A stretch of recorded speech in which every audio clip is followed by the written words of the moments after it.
Alors, le Clover, c'est une grande loupe électronique, petit agrandisseur, qui se présente dans une sacoche de transport, puisqu'il est léger, il pèse 2 kg. 2 kg. La mise en œuvre est très rapide. Il suffit d'ouvrir la sacoche, de le prendre par la poignée, de le poser sur la table et tout simplement de le déplier. Une fois déplié, on la met en marche pour le bouton qui est à gauche. Ça, il n'y a pas de courant électrique de branché parce que il n'y a pas de secteur parce que c'est sur batterie. Donc le Cloverbook est autonome, il est alimenté par une batterie et il a environ 4 heures d'autonomie sur sa propre batterie. Mais il peut être utilisé bien évidemment si on le branche sur le secteur tout en travaillant avec. Une fois qu'il est mis en marche, il suffit de déposer un livre ou un document en dessous pour le voir apparaître à l'écran. Aussi bien le document que si on veut mettre si on veut voir ses mains ou si on veut écrire.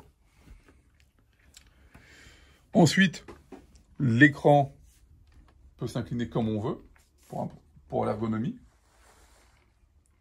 Et l'accès aux fonctions est assez simple puisqu'on trouve un premier bouton qui permet de grossir, qui est ce bouton-là, du zoom minimum au zoom maximum.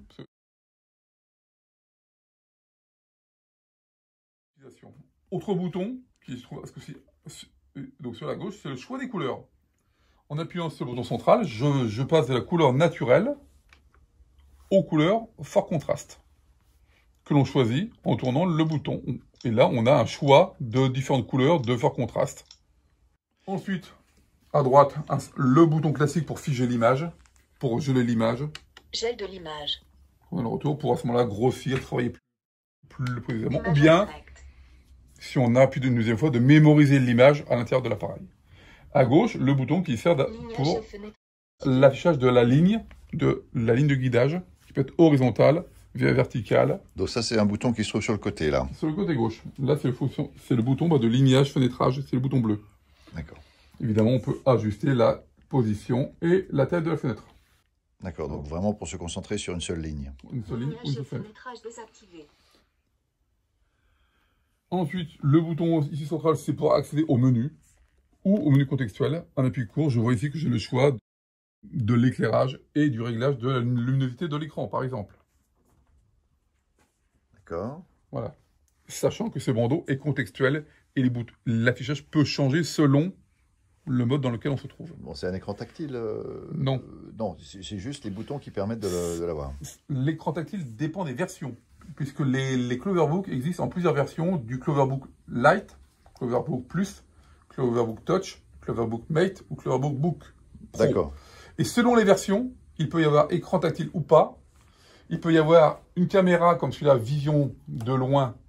Pour voir les tableaux. Pour voir les tableaux ou se regarder en mode miroir ou pour écrire sur le côté. Il peut y avoir la reconnaissance de texte et la lecture vocale. Donc selon les versions, selon les options attribuées, ils portent différents noms. D'accord. Ici, on est en face d'un Cloverbook Plus qui a donc la caméra latérale en plus. D'accord. Donc on peut avoir une image de la caméra qui est... Tout à fait. Qui est le bouton blanc qu'il y avait à gauche. Oui.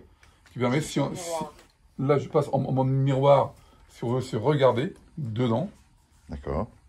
Ou bien, si je le tourne vers l'extérieur, je suis en vision de loin, utile pour les étudiants ou autres, pour voir ce qui se passe sur un tableau, ce qui se passe au loin par exemple.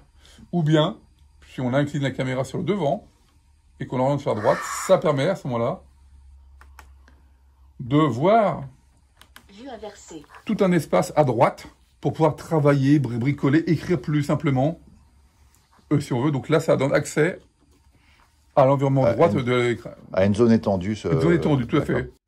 C'est un bon compromis entre les loupes qui se veulent transportables et les téléharmonisseurs qui ont le bénéfice d'avoir des écrans plus grands, mais qui ne sont pas transportables. Là, on a un système vraiment mixte, qui était une grande loupe qui reste transportable. Alors, de pièce en pièce, chez des amis, à la bibliothèque, dans des associations pour jouer aux cartes, par exemple, ou autre. C'est vraiment très, très ouvert pour les particuliers, mais aussi, c'est ce qu'on disait, pour des étudiants, pour aller en cours, ou des professionnels, pour être dans les bureaux ou les salles de réunion. D'accord.